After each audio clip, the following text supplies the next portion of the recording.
有冇諗過一件事？如果今日有個人同你講，你食咗一種植物之後咧，就會見到神嘅啦，見到祖先，見到自己死咗一次，然後又翻晒嚟，Wakanda Forever 裏面嘅心形草一樣，你第一個反應會係啲咩咧？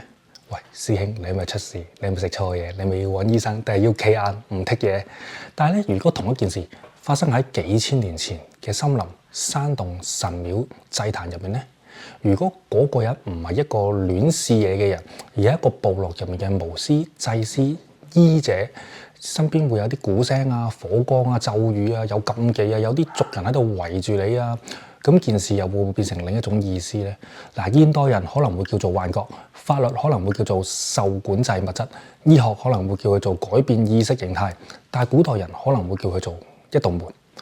一道可以通去神靈、祖先、死亡、夢境、內在深處嘅門。嗱，今日咧我哋講 DMT， 講啟靈藥，唔係教人哋用任何嘢啊，亦都唔係鼓吹任何違法嘅行為。我哋咧只係想用一個比較古老、比較人類學、比較宗教歷史嘅角度去問一條問題啫。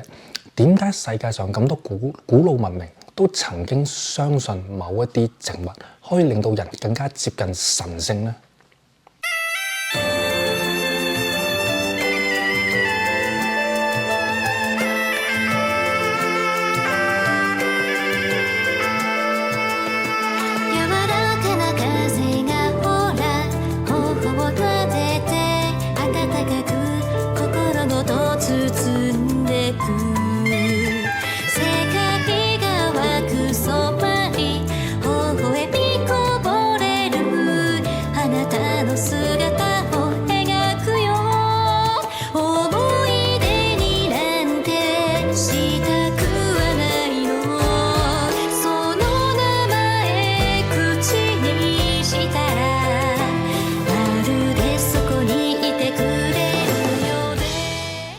？Hello， 大家歡迎大家收睇我頻道。嗱，首先咧講清楚一件事先 ，DMT 同啟靈藥咧唔係完全同一樣嘢嚟㗎。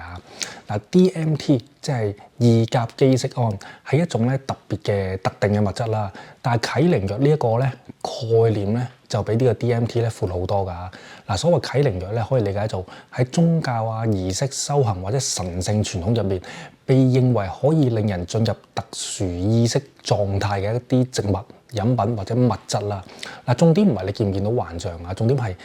人點樣理解呢一種幻象，人點樣將呢一種經驗放入神話、祖先死亡、醫治、重生、命運入邊。所以咧問題唔係簡單一句呢啲嘢好唔好啊？有真正有趣嘅咧，其實個問題就係咧，點解古人會相信某一啲植物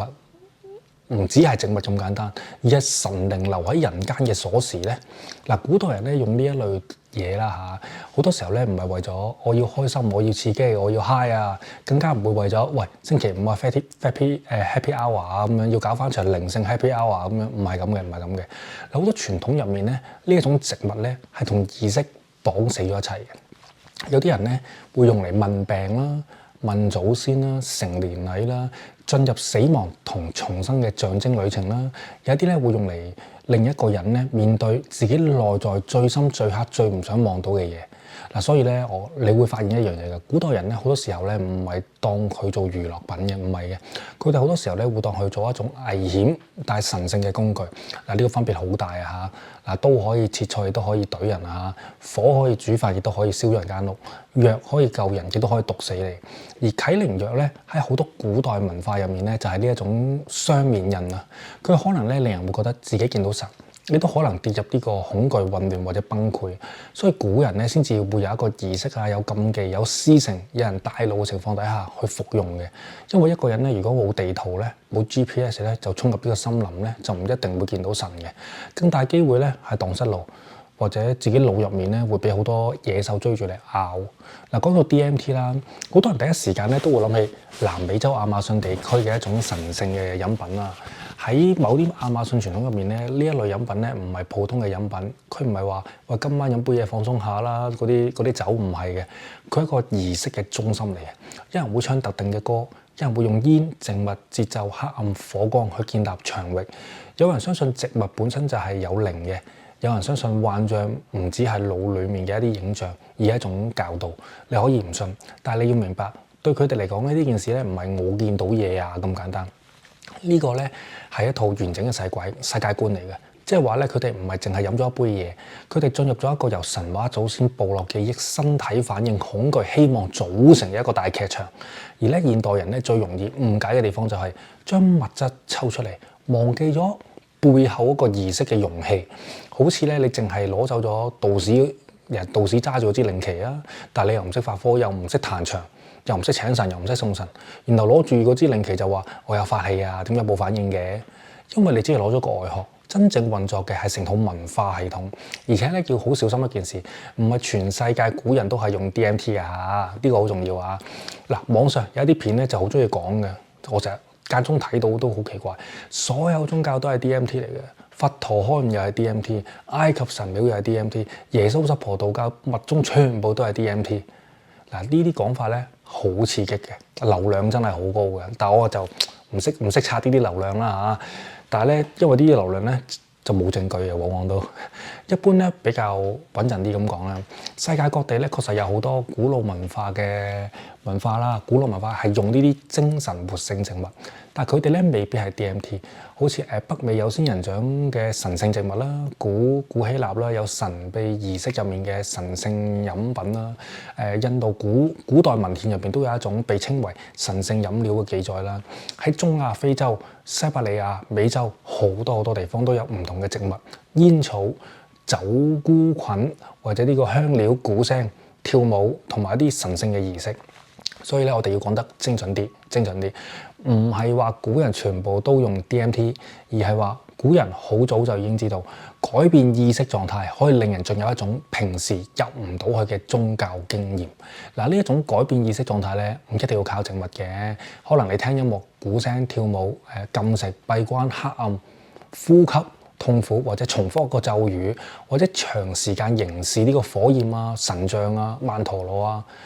都係可以做到嘅。植物只係一條路嚟嘅啫，仲要係一條好猛烈、好危險、好難控制嘅路。嗱，呢度咧就要講到一件最關鍵嘅事啦。古人咧用啟靈藥咧，通常唔係追求幻覺嘅本身，佢哋追求嘅係意義。嗱，現代人咧可能好多都會問：喂，佢見到嘅嘢係真定假㗎？但係古代人咧好多時候唔係咁問嘅，古代人咧多數係呢個現象想話我知啲乜？呢條蛇係咪我嘅祖先？呢個死亡畫面係咪要提醒我要重生？呢場病係咪同神靈啊、禁忌啊、祖先有關係？呢個夢境係咪部落未來嘅預兆？嗱，你可以話佢迷信嘅，你都可以話佢係早期嘅心理學啦，亦都可以話佢係人類喺未有現代心理分析之前，已經用神話去解釋內心嘅深處。因為人類其實一直都好驚自己嘅，我哋會驚死啦，會驚病啦，驚失去親人啦，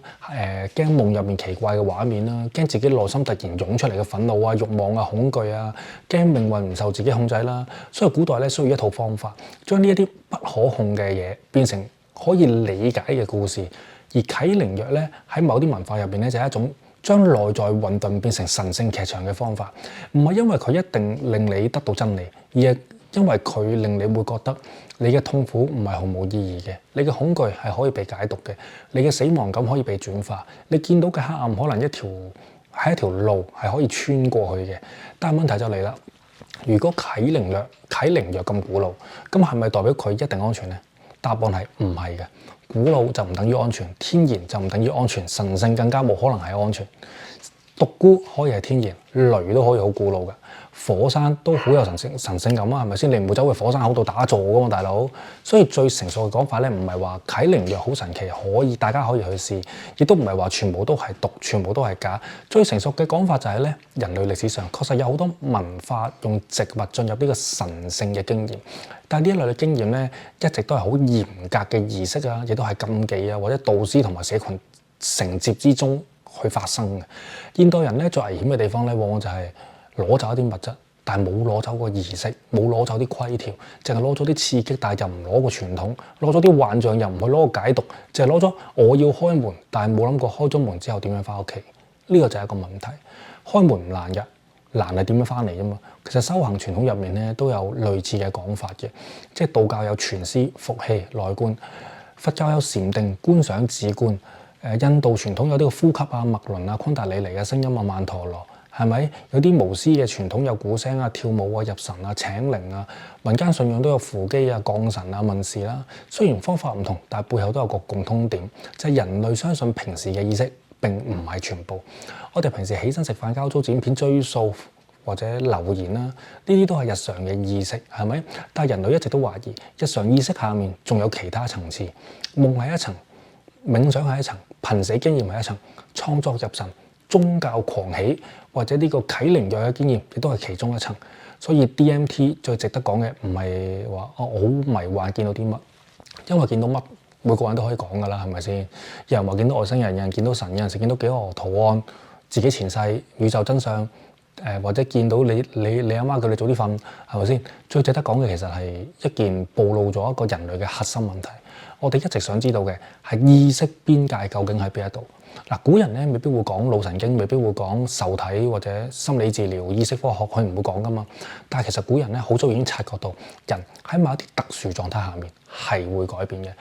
病人可能會覺得自己被淨化。戰士可能會覺得自己重生，少年可能會喺成人禮入面對第一次死亡，巫師可能會話自己去咗另一個世界，帶咗啲信息翻嚟，族人可能會透過共同意識、共同確定自己係屬於同一個世界。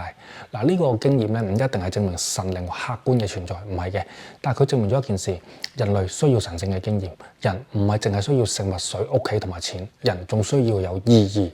你可以用宗教去揾意義，藝術去揾意義，修行又得。家庭創作都可以揾到意義。古代有啲人咧就會用植物同埋儀式感去揾意義，但係最吊詭嘅係咩咧？當你越想靠外物去揾終極嘅答案，你就越容易忘記真正要處理嘅可能係你自己。所以我覺得咧，如果講 DMT 同埋啟靈藥咧，最有價值嘅唔係講到話食咗之後會變神，而係講佢會令到人類露底嘅，佢令人類嘅渴望露底、恐懼、死亡、不安同埋神聖嘅飢餓都露底。你以為咧你想見到神，其實咧你可能只係想知道自己痛苦有冇意思。你以為你想開天眼，其實你可能只係唔想俾日常生活困死你自己。你以為你想通靈，其實你可能只係想揾一個比自己更大嘅嘢、更大、更高嘅嘢去話俾你聽。其實你唔係一個孤島。嗱，呢個咧就係啟靈藥喺文化史入面最迷人嘅地方。佢唔只係一種物質，佢係一塊鏡。魔鏡，你見到啲咩？見到人類點樣去理解神，點樣去理解死亡，點樣去理解自己。但係到最後，我哋都係要問翻嗰一句：如果一個人見到異象，係咪等於佢得到智慧呢？咁一定唔係㗎啦。見到光唔代表你聽日會有光，見到神唔代表你聽日就係變成神。你見到前世都好，都唔代表你今世識做人啦。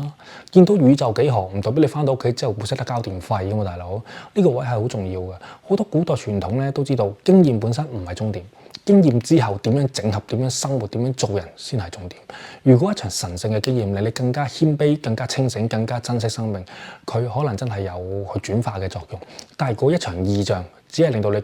覺得自己係救世主，覺得自己係全世界最叻嘅、最威最勁嘅，或者覺得已經係超越咗因果法律常識，咁呢啲唔係叫啟靈咯，冇啊，嗰啲叫靈性膨脹，叫黐孖筋，即係未成仙咧就變成個氣球，一飛得高就自己自爆。所以咧，我今條片咧想講嘅唔係 DMT 好或者 DMT 唔好，我係想講嘅係啟靈藥呢件事咧，提醒咗我哋人類咧由古到今都唔甘心淨係活喺肉眼見到嘅世界，我哋想穿過夢，想穿過死亡，穿過神話，穿過自己腦入面嘅黑暗森林，想知道意識深處係咪真係有個更大嘅世界。但係古人咧比現代人清醒嘅地方係，佢哋知道呢條路唔係遊戲，所以佢哋用儀式包住，用禁忌限制，用神話解讀，用社群去承接，用敬畏嘅心去面對。而我哋而家現代人最需要去學翻嘅，唔係我哋應該去食邊一隻植物，吸邊啲嘢啊，剔嘢碎啊，而係我哋要揾翻嗰份敬畏，因為門咧係可以打開，但係唔係每個人打開門之後咧都知道自己去咗邊一度。有啲人咧以為自己見到神，其實你只係見到自己嘅慾望；有啲人會以為自己去咗宇宙，但其實只係跌入咗自己嘅恐懼深淵。有啲人可能以為自己開悟，其實只係腦裡面嘅神劇自動播放，仲要係跳過冇片頭嗰隻。所以啟靈藥咧最神秘嘅地方咧，唔係佢令人哋見到幾多奇怪嘅畫面，而係佢逼我哋自己問翻自己：如果有一日你真係見到神、見到死亡、見到宇宙、見到自己最深處嘅自己，你會變得清醒啊，定係會變得更加迷信咧？嗱，呢條問題咧，即係真正嘅門。如果咧你問我啟靈藥係咪神聖㗎？咁我會話喺某啲古代文化嚟講，絕對係。如果你問我啟靈藥係咪有危險啊？咁100%係啦，好唔好啊？咁如果你問我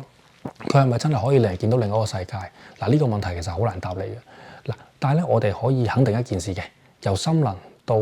荒漠到神廟到山洞，由薩滿到祭司，鼓聲到咒語，或者植物到靜坐，人類一直都嘗試用唔同嘅方法突破日常意識嘅牆。有人咧用植物啊、呼吸啊、咒語啊、鼓聲啊、靜坐啊、苦行啊、藝術啦，有人用成世去問神。但係真正最重要嘅，可能唔係你用邊一條路，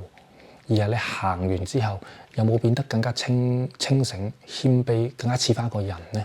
因為神聖經驗如果只係令你逃避現實，佢只係另一種幻覺嚟嘅啫。但係如果佢令到你翻到現實之後，更加珍惜生命，更加識明辨是非，去願意面對自己，咁無論你係用打坐、祈禱、藝術、夢境定係古代儀式都好，呢道門先係真正有意思。嗱，今日講到呢度咧，其實我想大家記得一樣嘢就係，唔係所有發光嘅嘢都係神。有陣時只係你個腦自己開咗特效嘅啫，亦都唔係所有特效都冇意思嘅，有啲係有嘅。因為人類最古老嘅修行可能就喺幻象入面，但係你一定要學識點樣去分辨呢個真實。咁多位朋友，我會留喺美國一段時間，有冇加州嘅朋友或者三藩市嘅朋友咧，可以 email 我嘅，咁啊約下我，等我再了解更加多美國嘅事，好冇？多謝你哋。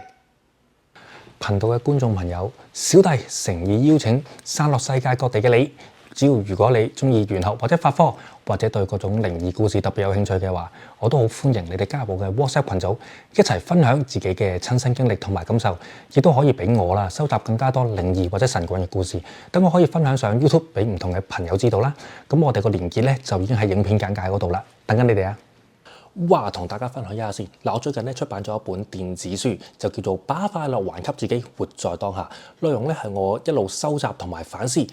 點樣可以令到個心靜翻落嚟嘅一啲小練習同埋體驗。如果你覺得有共鳴嘅話，買翻本睇下都無妨啊，係咪先？唔買唔緊要㗎嚇，幫我喺嗰啲網上評論咧就話評論好睇啊，好好睇啊咁，我已經好開心㗎啦。咁所有連結咧都已經喺影片簡介嗰度㗎啦，多謝大家。